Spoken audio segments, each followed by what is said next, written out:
"These children need more than hardtack and beans," the mountain man mutters, watching four skeletal orphans huddle behind the trading post when a black widow steps forward from the shadows. "I can cook," she offers quietly. The townsfolk sneer at both outcasts, the barren hermit they call cursed for his childless years, and the mourning woman they whisper will bring nothing but bad luck. Everyone assumes he'll fail at fatherhood just as he failed at marriage, while she'll wither away another forgotten widow. But when she produces legal papers revealing a substantial inheritance, everything shifts. Her wealth could buy comfort anywhere, yet she chooses to stay with this struggling makeshift family. Her decision sets forces in motion that threaten more than just their fragile bond. It awakens dangerous attention from those who covet what they're building. Will their unlikely partnership survive the storm gathering against them? The dusty streets of Pine Ridge territory stretched empty under the merciless afternoon sun. Gideon Flint descended the Rocky Mountain Trail, his weathered boots hitting the settlement's main road with practiced silence. 3 beaver pelts hung across his broad shoulders. Sweat beaded on his dark skin as he approached the trading post. 4 children crouched behind wooden crates near the building's shadowed side. Their hollow cheeks and torn clothing told stories of hunger and abandonment. The youngest girl clutched a corn-husk doll missing half its face. Her brother picked at splinters in the wooden planks, his ribs visible through his threadbare shirt. "Get along now, you little beggars." The trading post owner swept his broom toward them. "Go find somewhere else to rot." Gideon's jaw tightened. He'd seen those same children 3 weeks running. Each visit revealed them thinner, more desperate. The settlement's good Christian folk stepped around them like puddles in the mud. "Afternoon, Samuel." Gideon approached the counter inside the dim trading post. Samuel Hendricks barely looked up from his ledger. "Flint, got pelts again, I see. 3 prime beaver, winter thick." "Uh-huh." Samuel examined the furs with deliberate slowness. $2 for the lot. "These are worth 4 easy. Take it or leave it." Samuel's eyes held cold dismissal. "Ain't many folks wanting to do business with you anyway." Gideon pocketed the coins without argument. He bought a small sack of beans and dried beef strips. Outside, the children watched him with wary hope. "You young ones hungry?" The oldest boy stepped protectively in front of his siblings. "We don't take charity." "Not charity. Fair trade." Gideon knelt to their eye level. "Help me carry these supplies up the trail, earn your supper." The boys' defenses cracked. "Yes, sir." Mrs. Whitmore emerged from the general store, her face pinched with disapproval. "Gideon Flint, what are you thinking? Those children need proper homes, not some bachelor mountain man playing house. They need food first. You can't even keep a wife. What makes you think you can handle 4 orphans?" The words hit their mark. Gideon's brief marriage had ended when his wife left for the city, claiming mountain life was too harsh and him too withdrawn. The whole settlement knew the story. They also knew he'd never fathered children in 10 years of trying. "Mark my words," Mrs. Whitmore continued, "Sheriff Dobbs won't stand for this foolishness long." That evening on Gideon's mountain property, disaster struck. His attempt at cooking beans resulted in a charred mess that even the children couldn't pretend to eat. The oldest girl tried to help, but her tiny hands couldn't work the heavy cast iron properly. The boys gathered firewood with enthusiasm, but Gideon's limited cooking skills defeated them all. They settled for hard biscuits and jerky. The children ate without complaint, but their disappointed faces told the truth. They needed real meals, not a mountain man's crude survival food.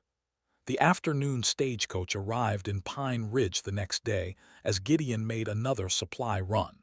A woman stepped down, her black mourning dress pristine despite the dusty journey. She carried a small leather carpetbag and moved with quiet dignity. Whispers followed her immediately. "Another widow. Poor thing looks cursed. Wonder what tragedy brought her here. Mark me, she'll bring nothing but misfortune." The woman ignored the comments. She approached the hotel with steady steps, her back straight despite the weight of scrutiny. That same evening, she appeared near Gideon's campfire as he again struggled with basic cooking. The children sat around him with patient politeness, but their empty bowls remained unfilled. "Excuse me." Her voice carried education and careful control. "I couldn't help noticing you might use some assistance." Gideon looked up, surprised. "Ma'am, I can cook if you'd allow it." She moved to his fire without waiting for permission. Her hands worked magic with his simple ingredients. Within minutes, aromatic stews bubbled in his dented pots. Perfectly seasoned cornbread cooked on flat stones. The children's eyes widened as real flavors filled the air. "How did you manage that with beans and dried meat?" "Practice." She served the children first, watching them eat with satisfaction. "I'm Eliza Mayflower." Gideon Flint. "These are Bobby, Clara, Eli, and Martha." The children devoured their portions, then looked hopefully at the pot. Eliza served them seconds without hesitation. "You staying in Pine Ridge long?" Eliza reached into her carpetbag and withdrew an official envelope with legal seals. "That depends." She opened the papers, revealing bank drafts and property deeds. The numbers made Gideon's eyes widen. More money than he'd see in 5 lifetimes. "Your husband left you well provided for." "Very well provided." Eliza folded the documents carefully. "I could live comfortably anywhere in the country." "Then why are you here?" Eliza watched the children scraping their bowls clean, their faces brighter than Gideon had ever seen them. "Because sometimes we find exactly what we didn't know we were looking for." The implications hung in the mountain air like smoke from their dying fire. If you are enjoying this story of how one simple offer to cook changed lives forever, don't forget to comment where you are tuning in from to show how this story can connect us across any distances, backgrounds, and hearts. Because what will happen in the next 15 minutes in Pine Ridge territory will completely change everything this unlikely family thought they knew about survival, wealth, and the dangerous enemies watching from the shadows. 3 weeks later, Gideon's crude mountain cabin had transformed into something resembling a real home. Eliza's money bought proper furniture, glass windows, and a stone hearth that radiated warmth through multiple rooms. The children slept in actual beds with thick quilts instead of bedrolls on the floor. But Pine Ridge territory buzzed with suspicious whispers. Sheriff Dobbs rode up the mountain trail on a cold Tuesday morning, his badge catching sunlight like a warning. He dismounted slowly, studying the improved property with calculating eyes. "Morning, Flint." His tone carried official weight. "Heard you've made some changes up here. Property improvements." "Nothing illegal about that. Depends on the circumstances." Dobbs circled the cabin, noting every detail. "Folks in town are asking questions about your unusual arrangement." Eliza emerged from the cabin, wiping flour from her hands. She'd been teaching Clara advanced baking techniques. The smell of fresh bread followed her outside. "Sheriff," she nodded politely. "Ma'am, mind explaining what a woman of your evident means is doing in this remote location?" "Cooking, cleaning, teaching children proper manners." "Mighty generous of you." Dobbs stepped closer, intimidation radiating from his posture. "Almost too generous. Makes a man wonder about motivations." The 4 children appeared in the doorway, their faces healthy and bright. Bobby had gained 20 pounds. Martha's hollow cheeks had filled out. All wore clean, well-fitted clothing. "These children look well cared for," Dobbs admitted reluctantly. "Because they are," Gideon replied. Still, unmarried adults living together with orphan minors raises questions. Legal questions. Eliza's spine straightened. "What exactly are you implying?" "I'm stating facts. This situation violates several territorial statutes regarding proper guardianship." That evening, after Dobbs left with vague threats about future visits, Eliza sat the children down for serious conversation. "We may face difficulties ahead. People don't always understand families that form differently." "Are they going to separate us?" Clara's voice trembled. "Not if I can help it." "But what if they try?" Bobby asked, his protective instincts flaring. Gideon placed his hand on the boy's shoulder. "Then we'll face it together." 2 weeks later, disaster struck. The mountain spring that supplied their water became contaminated after heavy rains washed debris from an old mining site upstream. All 4 children fell violently ill within hours of drinking from it. Fever consumed them. Vomiting left them weak and dehydrated. Clara couldn't keep down even sips of clean water brought from town. Little Martha's skin burned with dangerous heat. Gideon paced frantically. "I'll ride for the doctor. He won't come up here for these children. We both know that." Eliza knelt beside Eli's bed, pressing a cool cloth to his forehead. "Besides, there's no time." She disappeared into the kitchen, returning with bundles of dried herbs from her personal supplies. Her movements became precise and purposeful. "My grandmother taught me these remedies during my childhood." Eliza began grinding willow bark with practiced skill. She learned from her mother, who learned from hers.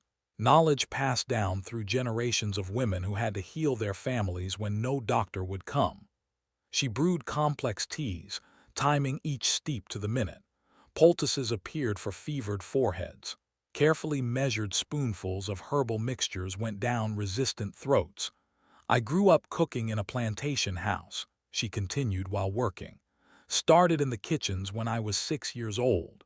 My grandmother ran those kitchens with knowledge that went far beyond simple cooking." Gideon watched her transform into something beyond a helpful widow. Her hands moved with the confidence of someone who'd saved lives before. "She taught me which plants healed stomach ailments, which cooled fevers, which restored strength after illness." The master's family never knew their cook possessed knowledge their expensive doctors couldn't match. By midnight, the children's fevers began breaking. By dawn, they were sipping broth and asking for real food. "How did you know those remedies would work?" "Because I've used them before." Eliza cleaned her makeshift medical supplies. During cholera outbreaks, yellow fever epidemics, countless childhood illnesses. Sometimes traditional knowledge succeeds where modern medicine fails. Gideon felt pieces clicking into place. Her wealth, her education, her remarkable skills all made sense now. "You're not just a widow who inherited money. No, I'm a woman who survived circumstances that should have destroyed me." Eliza met his eyes directly. "I learned to read and write in secret, saved every penny I could earn. When my husband died and left me his mining fortune, I finally had choices. And you chose this." "I chose family." The children's recovery strengthened their bond, but it also attracted more attention. Word spread through Pine Ridge about the miraculous healing. Some called it suspicious. Others whispered about unnatural powers. Sheriff Dobbs returned with new urgency. "Heard there was sickness up here. Folks are concerned about contagion." "Children are healthy now," Gideon replied carefully. "That's what concerns them. Recovery that fast seems mighty unusual." Dobbs studied the thriving homestead with fresh hostility. New buildings had appeared. Vegetable gardens flourished despite the season. Livestock grazed in well-built pens. This level of prosperity raises questions about funding sources. "My funding sources are completely legal," Eliza interjected. "We'll see about that." Dobbs mounted his horse with theatrical authority. "Town council's calling a meeting next week about this situation." After he left, Gideon found Eliza staring down the mountain trail toward Pine Ridge. "You could leave," he said quietly. "Take your money and start over somewhere safer." She turned to face him, determination blazing in her eyes. "I could. But then who would teach Clara advanced cooking techniques? Who would help Bobby develop his natural tracking abilities? Who would ensure Eli learns proper mathematics and Martha discovers her gift with animals? The children mean that much to you. This family means everything to me." Eliza's voice carried absolute conviction. "I spent 30 years with no choices. Now I choose to fight for what matters." Gideon nodded slowly, understanding passing between them like a sacred pact. The children gathered around them, sensing the gravity of adult conversations they couldn't fully comprehend but knowing their security hung in the balance. Storm clouds gathered over Pine Ridge territory, and their little family stood directly in the path of the approaching tempest. Sheriff Dobbs' harassment escalated to weekly visits. He arrived unannounced, claiming official inspections while documenting every detail of their improved property. his notebook filled with sketches of new buildings, livestock counts, and carefully measured distances between structures. "Mighty fine setup you've got here," Dobbs observed during his latest intrusion, pacing around the expanded cabin. "Must have cost considerable money." "All legally obtained and properly spent," Eliza replied, maintaining calm dignity while her hands continued kneading bread dough. "We'll see about that." Strange men began appearing on the mountain trails. They wore city clothes unsuited for rough terrain and carried surveying equipment. When Gideon approached them, they claimed to be government officials conducting routine territorial assessments. Their stories didn't match. One claimed they were mapping water rights. Another mentioned mineral surveys. A third insisted they were updating property boundaries for taxation purposes. Eliza grew suspicious. She began writing letters to contacts back east, using her deceased husband's business connections to investigate. Her education proved invaluable as she carefully worded legal inquiries and tracked inconsistencies in the stranger's explanations. Meanwhile, the children continued thriving under their care. Bobby had developed remarkable tracking skills under Gideon's patient instruction. The boy could follow week-old animal trails and predict weather changes by reading cloud formations. His natural abilities combined with Gideon's hard-won mountain knowledge created an exceptional young tracker. Clara's cooking had progressed beyond simple meals to complex culinary creations. Under Eliza's guidance, she mastered bread baking, preserve making, and intricate spice combinations. Her natural talent for flavors impressed even visiting townspeople who came seeking Eliza's famous remedies. Eli showed remarkable aptitude for numbers and planning. He helped manage their expanding livestock operations, tracking breeding schedules and calculating feed requirements with mathematical precision that amazed the adults. Martha had discovered an extraordinary connection with animals. Injured wildlife sought her out instinctively. She could calm spooked horses with gentle touches and seemed to understand animal communication in ways that defied explanation. But their success only intensified outside suspicion. The town meeting convened on a bitter Thursday evening in Pine Ridge's largest hall. Nearly every resident attended. Tension crackled through the crowded room like electricity before a storm. Mayor Patterson called for order. "We're here to discuss the situation on Gideon Flint's property." Mrs. Whitmore stood first. "It's unnatural, I tell you. 4 children living with unmarried adults in the wilderness. What kind of moral example does that set?" "Those children were starving before," countered Jake Morrison, the blacksmith. "Now they're healthy and well-educated. Seems like improvement to me." "Improvement bought with questionable money," Dobbs interjected. "I've been investigating Mrs. Mayflower's finances. Her sudden wealth raises significant concerns." Eliza rose gracefully from her seat. "Sheriff, I've provided documentation of my inheritance multiple times. My husband's mining investments were completely legitimate." "So you claim." "So I've proven with legal documents examined by territorial authorities." Murmurs rippled through the crowd. Some residents had benefited from Eliza's generous contributions to community events. Others remained suspicious of change and prosperity they didn't understand. "Furthermore," Dobbs continued, "the rapid improvements to that mountain property suggest resources beyond what any legitimate inheritance would provide." Gideon stood slowly, his presence commanding attention through sheer quiet authority. Every improvement was planned carefully and built with honest labor, labor funded by mysterious means. "Funded by my inheritance," Eliza repeated firmly, "which I'm free to spend as I choose." The meeting erupted into competing voices. Supporters praised the family's positive influence on the community. Detractors demanded investigation into their unconventional arrangement. Arguments grew heated as neighbors took opposing sides. During the chaos, Eliza noticed Dobbs whispering urgently with a well-dressed stranger near the back of the hall. The man wore expensive clothes and carried himself with corporate authority. Their conversation seemed oddly intense for a simple community meeting. That night, Eliza's correspondence finally yielded results. Her lawyer in St. Louis had investigated the surveying activities around their property. His telegram arrived with devastating news. The supposed government officials were employees of Pinnacle Mining Corporation. They had been conducting unauthorized surveys on Gideon's legally owned homestead. More disturbing, they had filed preliminary claims suggesting the property contained valuable mineral deposits. Eliza shared this information with Gideon as they sat by the fire after the children had gone to bed. "They're not trying to separate our family for moral reasons," she whispered. "They want our land, the mining company, and whoever is helping them locally." Pieces fell into place with sickening clarity. Dobbs' sudden interest in their property, his detailed documentation of improvements and boundaries, his attempts to discredit them legally and remove them from the land. He's working with them, Gideon realized. He has to be.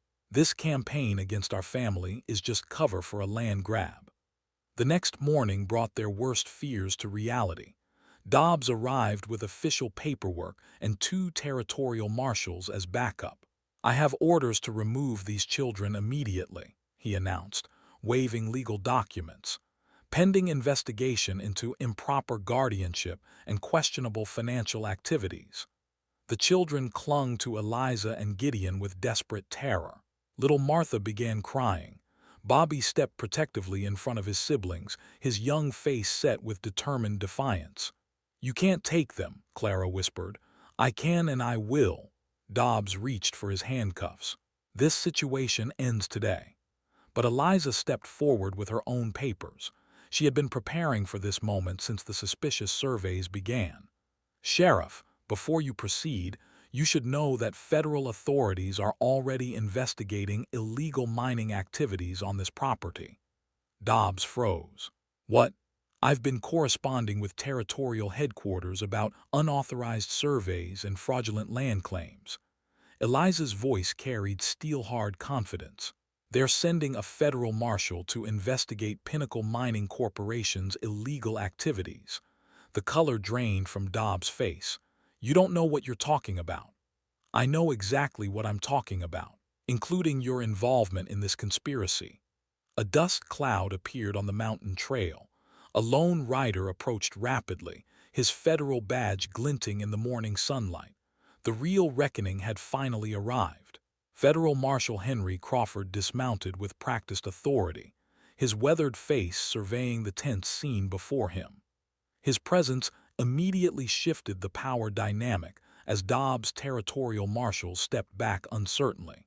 "Mrs. Mayflower," Crawford tipped his hat respectfully, "received your correspondence about unauthorized mining activities on this property." "Marshal Crawford, thank you for coming." Eliza produced a thick folder of documents. "I believe you'll find the evidence quite comprehensive." Dobbs' face had turned ashen, but he maintained his aggressive stance. "This is territorial business, Marshal. Federal authorities have no jurisdiction here."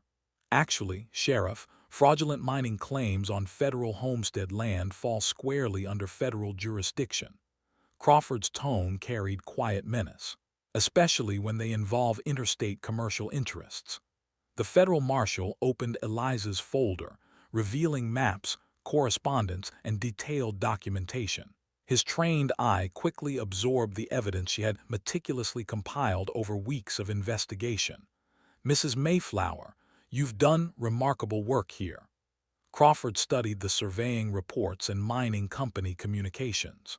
"These unauthorized surveys clearly violate federal homestead protections." "Furthermore," Eliza continued, "I have testimony from multiple witnesses who observed these activities without proper permits or landowner consent." Crawford turned to Dobbs with cold professionalism. "Sheriff, I need to see all documentation related to your recent actions regarding this property. I don't have to show you anything." "Actually, you do." Crawford's hand moved casually toward his weapon. "Federal investigation supersedes local authority in cases involving interstate fraud." Reluctantly, Dobbs produced his notebook filled with detailed property sketches and measurements. Crawford examined the pages with growing interest. These drawings show remarkable detail for routine law enforcement visits. The marshal's voice carried dangerous undertones, almost like property assessments for development purposes. Behind Crawford, more riders appeared on the trail. Two additional federal agents approached, leading several men in expensive city clothing. The Pinnacle mining executives had been apprehended attempting to flee Pine Ridge. "Gentlemen," Crawford addressed the mining officials, "I believe you've been conducting business on this property without proper authorization." The lead executive, a portly man named Hutchinson, tried maintaining his corporate bluster. "We were conducting legitimate geological surveys under territorial authority." "Whose authority specifically?" Hutchinson glanced nervously at Dobbs. "Sheriff Dobbs assured us all activities were properly approved." "Interesting." Crawford made careful notes. "Sheriff, did you provide authorization for mining surveys on privately owned federal homestead land?" Dobbs' composure finally cracked. "They said they had proper permits." "You didn't verify those permits." "I assumed they were legitimate." Eliza stepped forward with additional evidence. "Marshal, I have correspondence between these gentlemen discussing financial arrangements with local officials." She produced intercepted letters revealing bribery schemes and profit-sharing agreements. The mining company had promised Dobbs substantial payments for facilitating their illegal land acquisition. Crawford examined the damning correspondence with professional satisfaction. "Mr. Hutchinson, these letters suggest your company offered monetary incentives to local law enforcement in exchange for assistance with land acquisition. Those are private business communications taken out of context."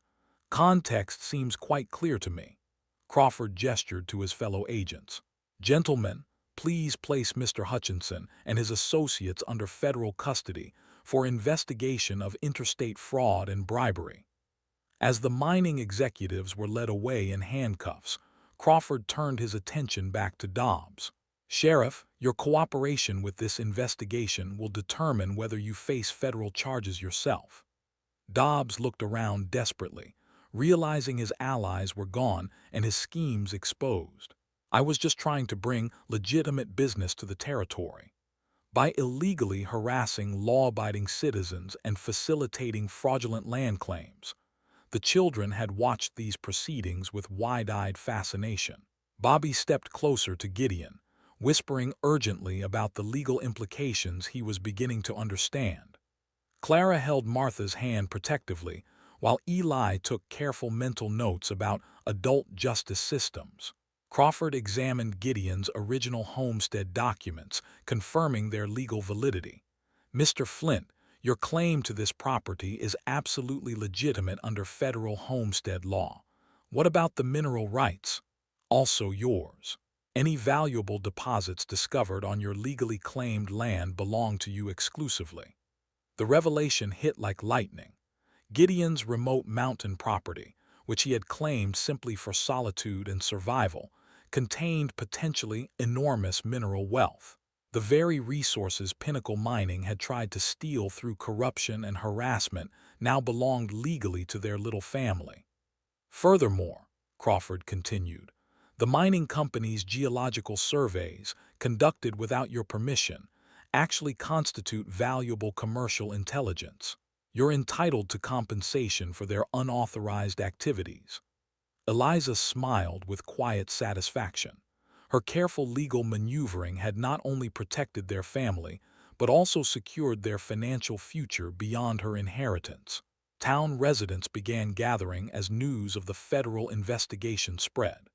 Many who had opposed the family now looked embarrassed and concerned about their previous hostility.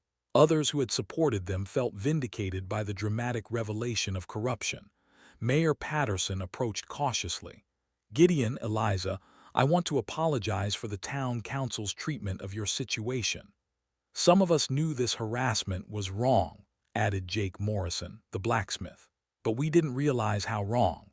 Mrs. Whitmore, who had been among their harshest critics, stepped forward with visible shame. "I spoke against you folks based on prejudice and assumptions. I was completely mistaken." Crawford completed his preliminary investigation and prepared to depart with his prisoners. "Mrs. Mayflower, Mr. Flint, federal authorities will ensure this property remains protected under homestead law. You're free to develop it as you see fit." As the federal agents led away the corrupt officials and mining executives, the mountain fell quiet again. But everything had changed. The family that had been threatened with separation and dispossession now stood vindicated and secure. Gideon looked at Eliza with deep admiration. "You saved us all. We saved each other." The children surrounded them, understanding that their fears of separation had ended permanently. Their little family had faced down corruption and won through intelligence, courage, and unwavering unity. Justice had prevailed, but their story was far from over. Within a week, Dobbs found himself in federal custody awaiting trial for conspiracy and bribery. Deputy Marshal Tom Wesley, an honest man who had long suspected his superiors' corrupt dealings, assumed temporary sheriff duties. His first official act was issuing a public apology to Gideon and Eliza on behalf of the territorial law enforcement. "Should have spoken up sooner about Dobbs' behavior," Wesley admitted during his visit to their mountain home. "But rank has its privileges, and I didn't have proof until now." "You have it now," Gideon replied simply. "Indeed we do. Federal investigators found enough evidence to put him away for years." Pinnacle Mining Corporation faced federal charges across 3 territories. Their assets were frozen pending investigation, and they owed substantial damages to multiple victims of their fraudulent schemes. The company's attempted theft of Gideon's mineral-rich property represented just one crime in a pattern of systematic corruption. The geological surveys they had conducted illegally revealed significant copper and silver deposits beneath the mountain. Conservative estimates placed the potential value in tens of thousands of dollars. Gideon now owned mineral rights that could provide comfortable income for generations. But more than financial security, the family had gained something precious: community acceptance. Pine Ridge's residents began visiting the mountain homestead regularly. Some came seeking Eliza's medicinal remedies and cooking advice. Others wanted to learn from Gideon's remarkable survival and tracking skills. Many simply came to apologize for their previous hostility. "We were wrong about you folks," admitted Mrs. Patterson, the mayor's wife. "Fear made us stupid and cruel." "Fear often does," Eliza replied graciously, serving fresh-baked apple pie to her guests. The transformation was remarkable. Children who had once been called worthless strays now received praise for their remarkable development. Bobby's tracking abilities impressed visiting hunters who sought his guidance. Clara's cooking drew compliments from experienced frontier women. Eli's mathematical skills helped local merchants with complex calculations. Martha's gift with animals brought requests from neighbors dealing with difficult livestock. 2 months after the federal investigation concluded, Gideon made a formal proposal. He found Eliza in her garden, teaching Martha about medicinal herbs while Clara practiced bread-making nearby. "Eliza Mayflower, would you do me the honor of becoming my wife?" She looked up from the herb plantings, her face radiant with joy. "Gideon Flint, I thought you'd never ask. Wanted to make sure we were building something permanent before making it official. We've been building it since the day I offered to cook." The wedding took place on a beautiful autumn Saturday. The entire community attended, transforming their initial suspicion into celebration. Mayor Patterson performed the ceremony. Mrs. Whitmore organized the reception. Jake Morrison crafted special horseshoes as wedding gifts. Federal authorities expedited the legal adoption process for all 4 children. Bobby, Clara, Eli, and Martha officially became Flint family members with full legal protection. No future corrupt officials could threaten their security. The children embraced their new status with obvious joy. Bobby began introducing himself as Bobby Flint with evident pride. Clara signed her name Clara Flint on her first attempt at writing recipes. Eli used mathematical calculations to plan their expanding family operations. Martha simply hugged everyone repeatedly, her happiness too great for words. Community leaders approached Gideon and Eliza about expanding their mountain operations. The mineral wealth provided capital for ambitious development projects.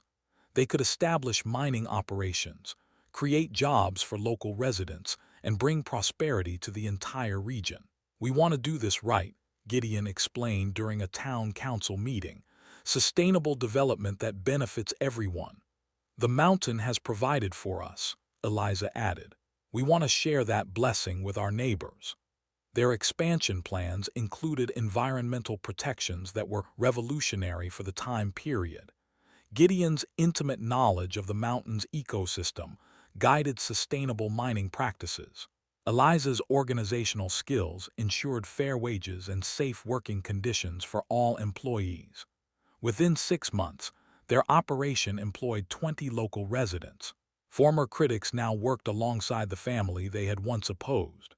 Mutual respect replaced suspicion as townspeople witnessed firsthand the Flint's integrity and generosity. The children continued flourishing in their secure environment. Bobby had begun teaching younger children basic tracking and wilderness survival skills. His natural teaching ability combined with hard-won knowledge made him an excellent instructor. Clara established a small bakery operation, supplying fresh bread and pastries to Pine Ridge residents. Her exceptional talent for flavors and textures earned a reputation throughout the territory. Traveling merchants specifically sought her baked goods. Eli managed the mathematical aspects of their expanding business operations with remarkable competence. His ability to calculate complex mining yields, payroll requirements, and supply logistics impressed visiting businessmen from larger cities. Martha's connection with animals had developed into extraordinary veterinary instincts. She could diagnose livestock illnesses and injuries with uncanny accuracy. Neighboring ranchers regularly consulted her about animal health problems. Federal Marshal Crawford returned for a follow-up visit, officially closing the investigation. Pinnacle Mining had been dissolved entirely, with its assets distributed among victims of their fraudulent schemes.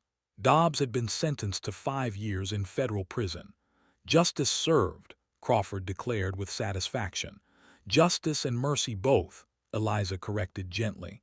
"We gained far more than we lost." Crawford surveyed their thriving homestead with obvious admiration. "You've built something remarkable here." "We've built a family," Gideon replied. "Same thing in the end."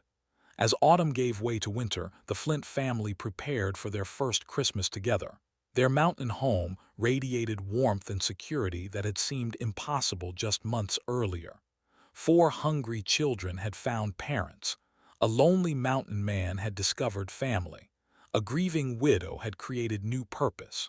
A suspicious community had learned acceptance. Their story had become Pine Ridge Territory's proudest example of how prejudice could transform into partnership when good people chose courage over fear. 1 year later, the Flint Mountain homestead had become the heart of Pine Ridge Territory's autumn harvest celebration. Golden leaves carpeted the expanded property, where families gathered for the annual festival that had grown from Eliza's simple suggestion into the community's most cherished tradition. Long tables groaned under the weight of abundant food. Eliza's famous cornbread shared space with dishes contributed by every family in the settlement. Children raced between the adults, their laughter echoing off the mountain peaks that had once witnessed only solitude and struggle. Bobby, now 13 and grown tall, guided a group of younger children through the basics of animal tracking. His patient instruction and natural leadership had made him the settlement's unofficial wilderness teacher. Parents trusted him completely with their children's outdoor education. "See how the deer print shows here in the soft earth," he explained to his eager students. "The deeper the impression, the faster the animal was moving." Near the main house, Clara supervised an outdoor kitchen where she taught advanced cooking techniques to girls and young women from throughout the territory. At 11, her culinary expertise surpassed most frontier cooks twice her age. Her bread had become so renowned that merchants from distant towns placed regular orders. The secret is in the timing, she instructed her students while demonstrating proper kneading technique. Bread dough tells you when it's ready if you know how to listen. Eli had established himself as the territory's go-to expert for complex mathematical problems. At 9, he could calculate mining yields, livestock breeding schedules, and construction requirements with remarkable precision. Local businessmen regularly consulted him about financial planning and resource management. If we expand the mine shaft at this angle, he explained to a group of investors examining detailed charts, we can increase copper extraction by 30% while reducing structural risks. Martha, now 7, had become the region's most sought-after animal healer. Her uncanny ability to diagnose and treat livestock ailments had saved countless animals from disease and injury. Ranchers traveled days just to have her examine their prize horses and cattle. She knelt beside a limping mare, her small hands gentle as she examined the injured hoof. She stepped on something sharp 3 days ago, she announced confidently. The infection is starting, but we can stop it with the right treatment. Gideon moved through the celebration with quiet pride, greeting neighbors who had once viewed him with suspicion and now treated him as a respected community leader. His mining operation employed 43 local residents with fair wages and safe working conditions that set new standards throughout the territory. The sustainable practices he and Eliza had implemented protected the mountain's natural beauty while extracting its mineral wealth responsibly. Their success proved that prosperity and environmental stewardship could coexist when guided by wisdom and integrity. Sheriff Wesley approached during the festivities, carrying official documents. Gideon got some paperwork from the territorial capital. Good news or bad? Excellent news. Federal authorities have officially designated your mining operation as a model for sustainable development. Other territories are requesting copies of your practices. Eliza appeared at Gideon's side, flour still dusting her apron from supervising the bread-making demonstrations. Her cooking school had grown into a formal institution that attracted students from across 3 territories. What makes this so special, Wesley continued, is that you've created something entirely new. Economic development that strengthens community instead of dividing it. The celebration continued as sunset painted the mountain peaks in brilliant orange and gold.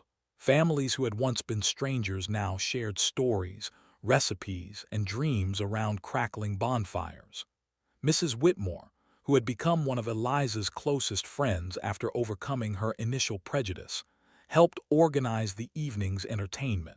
Never thought I'd say this, but you folks have made Pine Ridge into something worth bragging about. We all made it together, Eliza replied graciously.